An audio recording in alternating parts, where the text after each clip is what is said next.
So now for the third step of having the difficult conversation. We notice that we're being triggered by what's going on in front of us. We're managing that trigger by breathing, getting the oxygen in, refusing the bait. In the moment, my strategy is to use a practical tone of voice just to finish the critical task and ensure it gets to completion. Now comes the most critical part, and the part that many of us tend to lean away from the most. This is now the follow-up discussion. We call this the process discussion, where I approach and initiate with the other person. I don't wait for them to do it with me. That takes some courage. I initiate the process discussion to review with them about how we communicated there so we can set it up for success in the future. This requires 2 critical skills and 4 steps. The 2 critical skills are, number 1, the skill of acknowledging. Short paraphrases about what I heard is important to the other person, particularly when I don't agree with them. And acknowledgement is not agreeing, and I'll demonstrate that in a moment.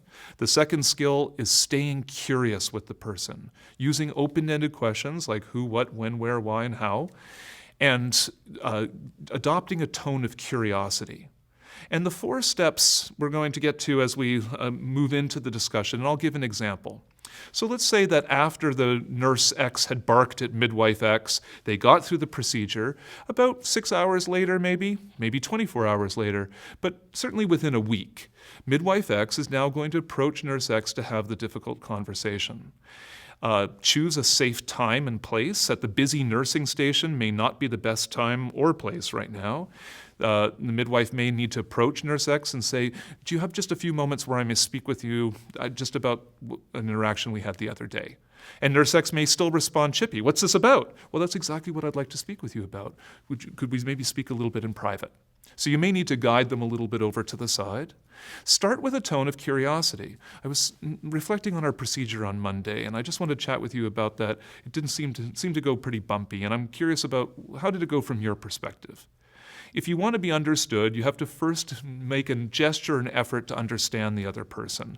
Give them an opportunity to say what they want to say first.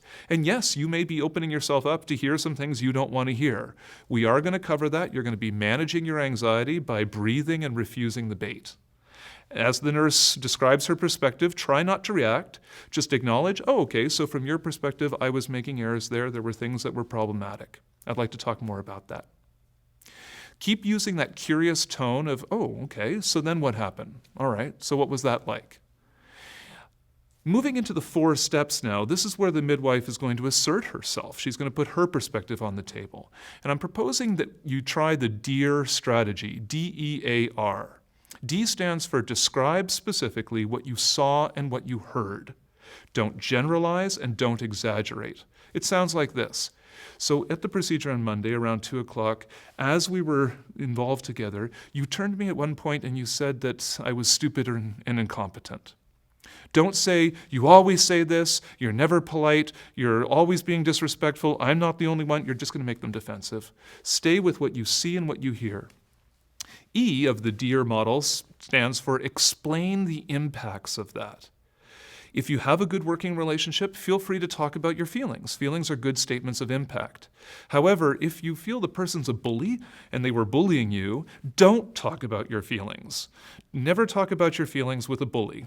They don't care about your feelings. That's why they're bullying you. It's not going to motivate them. Bullies respect pushback, and bullies respond when you are able to talk about how this is getting in their way. So it might sound like the D part with the E part. Monday when we were working together, you turned to me and you said something like, you're stupid and incompetent. It makes it really hard for me to problem solve with you when you use language like that. A of the DEAR model stands for ask to hear their point of view and hear them out. At this point, they generally want to jump in, add something like, so what's your take on that? What happened there? And they might lie through the teeth. They might say, I didn't say stupid and incompetent. Again, you're going to be practicing not reacting, refusing the bait, forcing oxygen in as you shift to curiosity. Oh, well, what do you remember about that conversation? I said that what you were doing was stupid. I didn't call you stupid. You'll hear some variation that's a little different than your point of view. Allow that to kind of save face. I would suggest you don't go into battle on that mountain. Instead, I would move on to R. R stands for make a request for the future. It may be something very practical. Rather than arguing about, did she call me stupid or call my behavior stupid, I might say something like, it would just be really helpful in the future if we didn't use words like stupid or incompetent when we're problem solving. And see what they say.